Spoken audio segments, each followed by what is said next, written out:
April 6, 1945. Lieutenant Commander William Chen stood on the bridge wing of the USS Yorktown, watching the pre-dawn darkness give way to gray light over the waters east of Okinawa. The Essex Class carrier cut through moderate swells at 27 knots, her massive hull riding the Pacific waves with the steady grace of a ship built for war. Around her, the other carriers of Task Force 58 maintained their defensive formation, 14 fast carriers and their escorts spread across 30 miles of ocean like a steel constellation designed to project American naval power wherever Admiral Raymond Spruance chose to send it. Chen had been the Yorktown's air intelligence officer for 8 months, long enough to recognize the signs that preceded major combat operations. The increased radio traffic from Admiral Marc Mitscher's flagship USS Bunker Hill, the heightened alert status maintained by the carrier's fighter squadrons, the endless stream of reconnaissance aircraft launching and recovering around the clock. Something was building in the waters around Okinawa, something that would test Task Force 58's ability to maintain air superiority over the largest amphibious operation in Pacific theater history. The morning intelligence briefing confirmed Chen's suspicions. At 0700 hours, he joined 30 other officers in the Yorktown's ready room, where Commander James Mitchell, the ship's air group commander, spread reconnaissance photographs across the briefing table with the deliberate precision of a surgeon preparing for a complex operation. The photographs showed Tokuyama Bay on the Japanese home island of Honshu, where naval intelligence had been tracking the movements of the Imperial Japanese Navy's most powerful remaining warship. "Gentlemen," Mitchell began, his voice carrying the weight of information that could change the course of the Pacific War. "These photographs were taken yesterday by an F-6F Hellcat from USS Essex. What you're looking at is the battleship Yamato, preparing to sortie from Tokuyama Bay with what appears to be the last operational surface squadron of the Imperial Japanese Navy." Chen studied the photographs with professional interest, noting the distinctive pagoda superstructure and massive gun turrets that made Yamato instantly recognizable even from 20,000 feet. The battleship displaced 72,800 tons fully loaded, making her the largest warship ever built by any navy. Her 9 181-inch guns could hurl 3,200-pound armor-piercing shells more than 25 miles with devastating accuracy. In 1941, when Yamato was commissioned, she had represented the pinnacle of naval architecture and the symbol of Japanese naval supremacy in the Pacific. But this was April 1945, and the strategic situation had changed beyond recognition. Task Force 58 controlled the sea lanes around Okinawa with 15 fast carriers embarking nearly 1,000 aircraft, while the Imperial Japanese Navy had been reduced to a handful of cruisers, destroyers, and submarines scattered across the Western Pacific. Yamato's sortie would not be a conventional naval engagement between opposing battle lines, but a desperate suicide mission designed more for honor than military effectiveness. Intelligence estimates indicate that Yamato will attempt to beach herself on Okinawa's western coast and use her 181-inch guns as coastal artillery against our invasion forces. Mitchell continued, pointing to detailed charts of Okinawa's shoreline. Admiral Toyota has designated this operation as Tengo, the final sortie of the Imperial Japanese Navy. They're calling it a glorious death mission. The irony was not lost on Chan or the other officers in the ready room. Operation Tengo represented exactly the kind of surface engagement that battleship advocates had envisioned when they designed ships like Yamato in the 1930s. But the Pacific War had proven that aircraft carriers, not battleships, were the decisive weapons of modern naval warfare. Task Force 58's fast carriers could strike targets 300 miles from their position, while Yamato's guns had a maximum range of 25 miles. The battleship would be destroyed long before she could engage any American surface ships. Admiral Mitscher's operational plan was elegantly simple. Task Force 58 would intercept Yamato's battle group while it was still 200 miles from Okinawa, using massed carrier aircraft to overwhelm the Japanese ship's anti-aircraft defenses. The attacking force would consist of nearly 400 aircraft from multiple carrier air groups, including F-6F Hellcat fighters for air superiority, SB-2C Helldiver dive bombers for precision attacks, and TBF Avenger torpedo bombers for underwater strikes against Yamato's hull. The Japanese battle group consists of Yamato, the light cruiser Yahagi, and 8 destroyers, Mitchell explained, consulting intelligence summaries prepared by the Pacific Fleet's code-breaking organization. Total anti-aircraft armament includes 24 5-inch guns, 162 25mm guns, and 4 13mm machine guns on Yamato alone. But our pilots have faced heavier defenses over the Japanese home islands, and we've never failed to get through. Chen nodded, though he understood that statistics didn't tell the complete story. Yamato's crew consisted of 2,700 veteran sailors who knew this would be their final battle. They would fight with the desperate courage of men who had accepted death, making every anti-aircraft gun and every defensive position as costly as possible for attacking American pilots. The Japanese had proven repeatedly that they preferred death to surrender, and Yamato's final sortie would be no exception. At 1,000 hours, the first reports arrived from long-range patrol aircraft operating from Task Force 58's carriers. Contact report crackled over the radio from a lone Hellcat flying reconnaissance 300 miles northwest of Okinawa. Large surface group bearing 315 degrees, range 280 miles, course 180 degrees, speed 22 knots. Composition appears to be 1 battleship, 1 cruiser, 8 destroyers. Admiral Mitscher's response was immediate and decisive. Task Force 58 altered course to close the range while launching the largest carrier airstrike of the Pacific War. Chen watched from the Yorktown's bridge as aircraft from 14 carriers began taking off in carefully coordinated waves. Each pilot briefed on his specific target and attack profile. The sound was overwhelming, hundreds of aircraft engines combining to create a mechanical thunder that seemed to shake the ocean itself. Lieutenant Robert Cairns climbed into his F-6F Hellcat as Chen supervised the final pre-flight checks. Cairns was a veteran pilot with 47 combat missions, including strikes over the Japanese home islands and support operations during the Iwo Jima invasion. His Hellcat mounted 650 caliber machine guns with 400 rounds per gun, enough firepower to destroy any Japanese aircraft that might attempt to interfere with the attack on Yamato. "What's the target priority today, Lieutenant Commander?" Cairns asked as he strapped himself into the Hellcat's cockpit.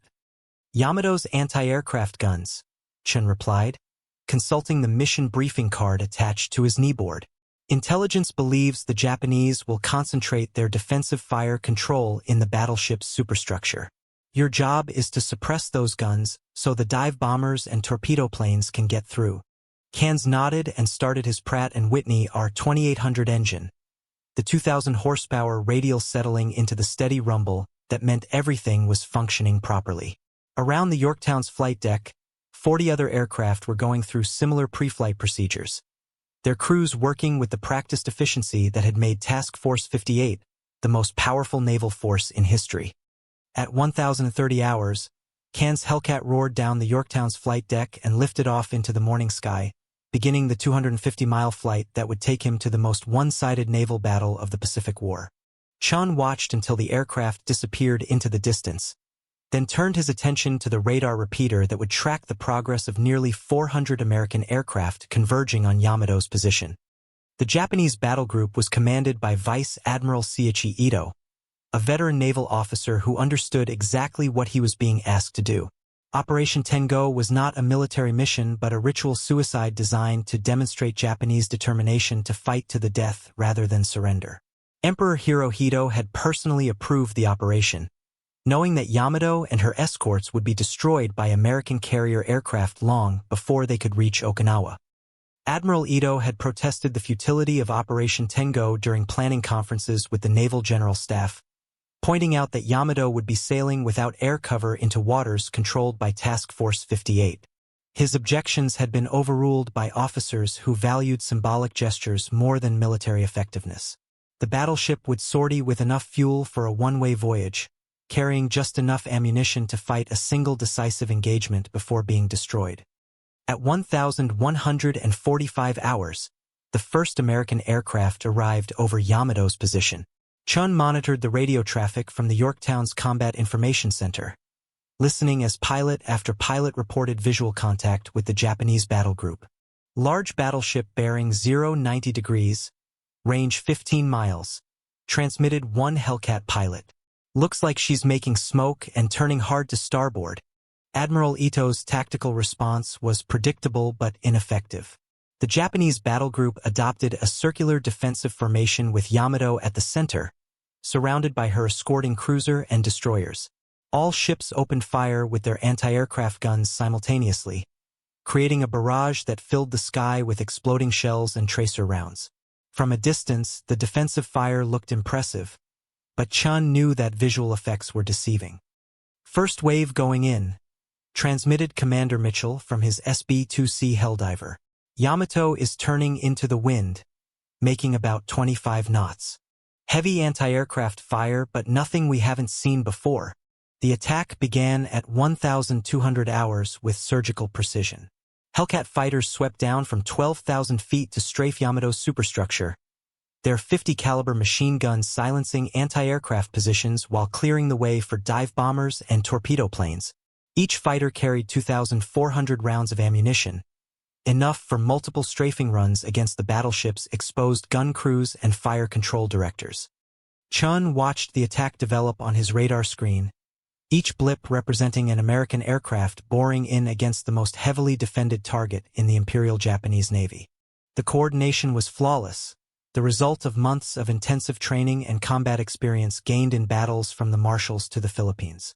Task Force 58's air groups had perfected the art of coordinated attack, using fighters to suppress defenses while bombers and torpedo planes struck from multiple directions simultaneously. Direct hit on Yamato's forward turret, reported one Helldiver pilot. 500-pound bomb. Looks like it penetrated the armor and started a fire inside the turret.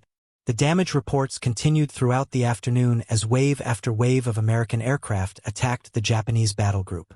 Yamato's massive armor belt, designed to withstand 16-inch naval gunfire, proved inadequate against the concentrated air attacks that struck her from all directions.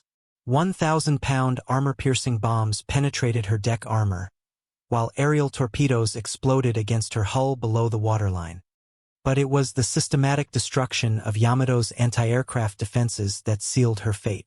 American fighters methodically silenced her 25mm guns and fire control radars, leaving the battleship defensively blind as successive waves of dive bombers and torpedo planes pressed home their attacks. By 1,300 hours, Yamato was listing heavily to port and had lost most of her speed, making her an easy target for the final attack waves. Lieutenant Commander David Walsh led the killing blow, a coordinated strike by 12 TBF Avenger torpedo bombers from the USS Essex. Walsh was a veteran pilot who had participated in every major Pacific campaign since Guadalcanal, and he understood that this attack represented the end of the battleship era in naval warfare. Yamato had been designed to fight other battleships in traditional gun duels, but such engagements were now obsolete. Torpedo attack, port side. Walsh transmitted as his Avenger descended toward the water at 250 feet altitude. Yamato is barely making way. Heavy list to port, definitely going down. Chen monitored the final moments of Operation Tengo from the Yorktown's Combat Information Center, where radar operators tracked the systematic destruction of the Imperial Japanese Navy's last battle squadron. Yamato capsized and exploded at 1,423 hours, taking 2,475 officers and men to the bottom of the Pacific. The light cruiser Yahagi and 4 destroyers were also sunk, while the surviving destroyers rescued fewer than 300 survivors from the cold waters. The cost to Task Force 58 was minimal. 10 American aircraft were lost to anti-aircraft fire, with 12 aircrew killed and 6 wounded. It was the most one-sided naval engagement of the Pacific War, demonstrating beyond doubt that aircraft carriers had made battleships obsolete as instruments of naval power projection. Yamato's 181-inch guns, capable of destroying any ship in the American fleet, had been useless against aircraft attacking from beyond their range. Scratch 1 flat top, transmitted Lieutenant Cairns as he circled the debris field where Yamato had capsized. The traditional phrase, usually reserved for enemy aircraft carriers, seemed appropriate for the destruction of the world's largest battleship. Looks like she took about half her crew with her. Not much left but oil slicks and floating debris. Admiral Mitscher's after-action report to Admiral Nimitz was characteristically understated. Task Force 58 intercepted and destroyed Japanese battle group consisting of battleship Yamato, cruiser Yahagi, and 8 destroyers. Enemy force destroyed with minimal losses to own forces. recommend continuation of operations against Okinawa as planned, but Chen understood that April 7, 1945, represented more than just another tactical victory in the Pacific War. The destruction of Yamato marked the end of Japanese naval power and the final triumph of American industrial supremacy over traditional military values.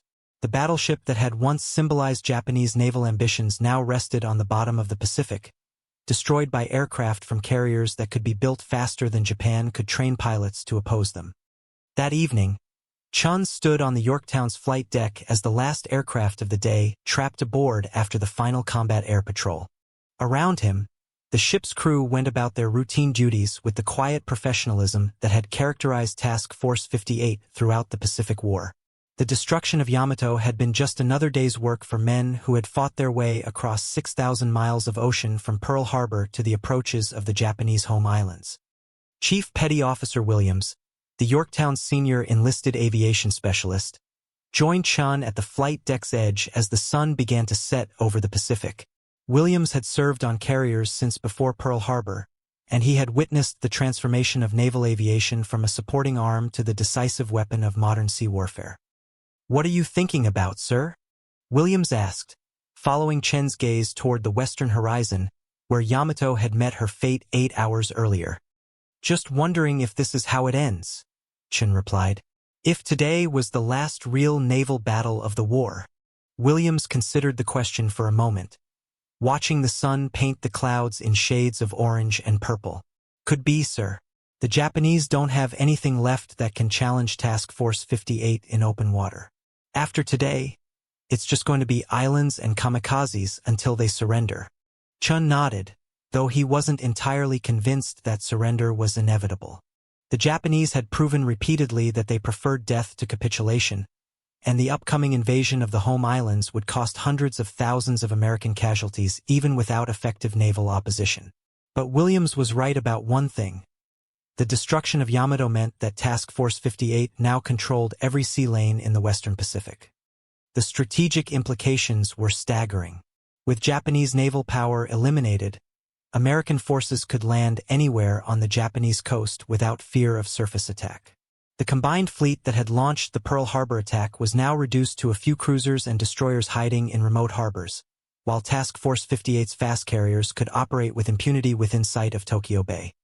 At 2000 hours, Chen attended the evening intelligence briefing in the Yorktown's ready room, where Commander Mitchell summarized the day's accomplishments for the ship's senior officers. The destruction of Yamato had been thorough and complete, eliminating the last major surface threat to American naval operations in the Western Pacific.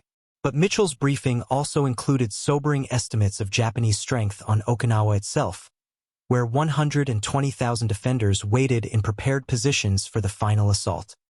"The Japanese are finished as a naval power," Mitchell announced to the assembled officers. "But they're still capable of making us pay a hell of a price for every island between here and Tokyo.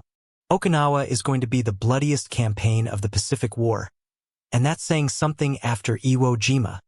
Chen understood the strategic dilemma facing American commanders. The destruction of Japanese naval aviation and surface forces had made invasion of the home islands militarily feasible, but the cost would be enormous. Intelligence estimates suggested that Operation Downfall, the planned invasion of Japan, would result in over 1 million American casualties as Japanese forces fought to defend their homeland with suicidal determination. The alternative was a prolonged blockade and bombing campaign designed to force Japanese surrender without invasion. Task Force 58's carriers could maintain air superiority over the home islands indefinitely, while American submarines continued their devastating attacks on Japanese shipping. But this strategy would also cost lives, as Japanese civilians suffered under increasingly severe shortages of food, fuel, and medical supplies. As April turned to May, Task Force 58 continued its operations around Okinawa, providing air support for American ground forces fighting to capture the island's fortified positions. The carrier aircraft flew thousands of sorties against Japanese defensive positions, dropping napalm and high explosives on cave systems and bunker complexes that had been carved into Okinawa's coral bedrock. Chen participated in the daily routine of carrier operations, supervising intelligence briefings and coordinating airstrikes against targets identified by ground forces fighting on Okinawa. The work was methodical and deadly, the systematic application of American industrial power against an enemy who refused to acknowledge military reality. Each day brought reports of Japanese casualties in the thousands, but the defenders continued to fight from prepared positions that had to be taken one by one. The kamikaze attacks intensified as the campaign progressed, with hundreds of Japanese aircraft attempting suicide strikes against Task Force 58's carriers and escorts. But these attacks lacked the coordination and skill that had characterized earlier Japanese naval aviation. Most of the surviving pilots were trainees with minimal flight experience, flying obsolete aircraft against the most sophisticated air defense system ever deployed by any navy. On May 11, 1945, the USS Bunker Hill suffered severe damage from a kamikaze attack that killed 346 sailors and wounded another 264. Chen watched from the Yorktown's bridge as the flagship burned, her flight deck twisted by explosions and her superstructure shrouded in black smoke. But even this devastating attack could not shake Task Force 58's control of the waters around Okinawa.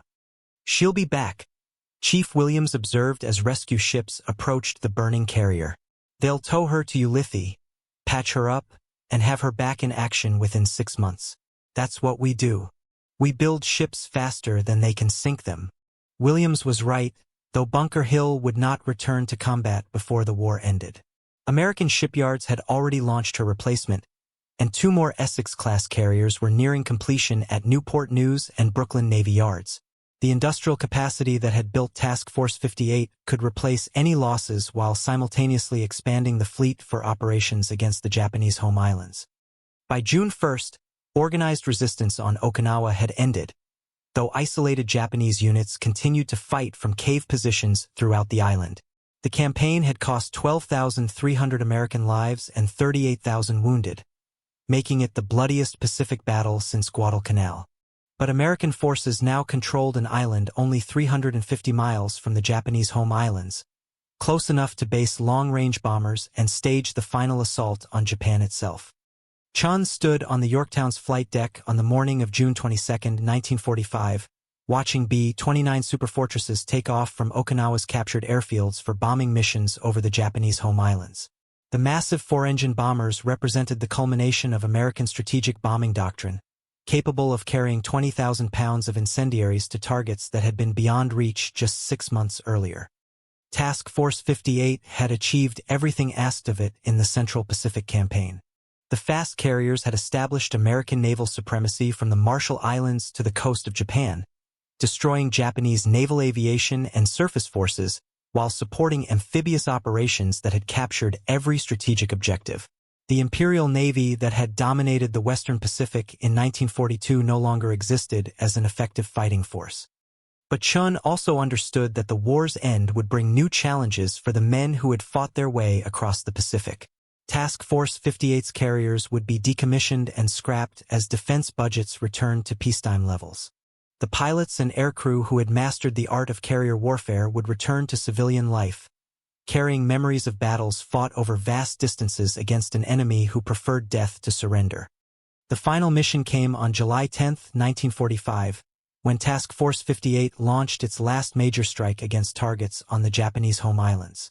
Chen watched from the Yorktown's bridge as over 300 aircraft took off for attacks on airfields and industrial facilities around Tokyo Bay. The strike was unopposed by Japanese fighters, clear evidence that enemy air power had been completely eliminated. "Last mission of the war," Commander Mitchell announced over the ship's intercom as the final aircraft disappeared into the morning sky. "After this, we're heading home." But Mitchell was wrong. The war would continue for another month before Emperor Hirohito announced Japan's surrender on August 15, 1945. Task Force 58 would anchor in Tokyo Bay for the surrender ceremony, its carriers and escorts forming a steel barrier that symbolized American naval supremacy in the Pacific. The fast carriers that had destroyed Yamato and eliminated Japanese naval power would witness the formal end of the Pacific War from the decks where they had planned and executed the campaigns that made victory possible. Chen found himself assigned to the honor guard that would represent the Yorktown during the surrender ceremony aboard the battleship Missouri. As he stood on the carrier's flight deck in his dress blue uniform, Chen reflected on the transformation that had occurred since Pearl Harbor. The United States Navy that had suffered devastating losses on December 7, 1941, had become the most powerful naval force in human history, capable of projecting American power to any corner of the globe. The destruction of Yamato on April 7, 1945, had marked the end of an era in naval warfare. Battleships, the capital ships that had dominated naval strategy for 40 years, were now obsolete. Aircraft carriers and their embarked air groups had proven capable of striking targets hundreds of miles away with greater accuracy and devastating effect than any naval gunfire. The Pacific War had been won by American industrial capacity, technological superiority, and the courage of young men who had mastered the most complex military technology of their generation. On September 2, 1945, Chen stood at attention on the Yorktown's flight deck as General MacArthur accepted Japan's surrender aboard the Missouri in Tokyo Bay. Overhead, aircraft from Task Force 58 flew in formation as a demonstration of American air power, the same Hellcats and Helldivers that had destroyed Yamato and eliminated Japanese naval aviation as an effective fighting force. The ceremony lasted less than an hour, but it represented the culmination of 4 years of naval warfare that had carried American forces from the disaster of Pearl Harbor to the conquest of the Japanese Empire. Task Force 58's fast carriers had made victory possible by establishing American naval supremacy in the Pacific, creating the conditions that allowed amphibious forces to capture every strategic objective from the Gilbert Islands to Okinawa. As the surrender ceremony concluded, Chen thought about the young men who had died in the campaigns that made this moment possible. They had served aboard carriers and destroyers, battleships and submarines, aircraft and landing craft, united by their willingness to fight for a cause larger than themselves. Their sacrifice had purchased American victory in the Pacific, but the price had been measured in thousands of lives that would never be fully replaced. The Yorktown departed Tokyo Bay on September 15, 1945, beginning the long voyage home to the United States. Chen stood on the flight deck as the carrier passed Mount Fuji, its snow-capped peak visible in the clear autumn air. Behind them lay the conquered Japanese Empire, its cities burned and its military forces disbanded. Ahead lay an uncertain peace and the challenge of rebuilding a world devastated by 6 years of global warfare. Task Force 58 had achieved total victory in the Pacific, but Chen understood that the fast carriers and their escorts would soon be reduced to peacetime strength as America demobilized the largest military force in its history. The men who had fought their way across 6,000 miles of ocean would return to farms and factories, carrying with them the knowledge that they had participated in the most decisive naval campaign in human history. The destruction of Yamato had proven that American industrial might, properly organized and led, could overwhelm any enemy regardless of its courage or determination. The battleship's 181-inch guns, the most powerful naval weapons ever built, had been useless against aircraft attacking from beyond their range. It was a lesson that would reshape naval strategy for the next generation, as nations around the world recognized that aircraft carriers, not battleships, were the decisive weapons of modern sea warfare. Chen's war ended as it had begun, with the routine duties of a naval officer serving aboard one of the most powerful warships ever built. But he carried with him the memory of April 7, 1945, when 400 American carrier aircraft had destroyed the symbol of Japanese naval power in less than 3 hours. It had been the most one-sided naval engagement of the Pacific War, proving beyond doubt that the age of the battleship was over and the era of the aircraft carrier had begun.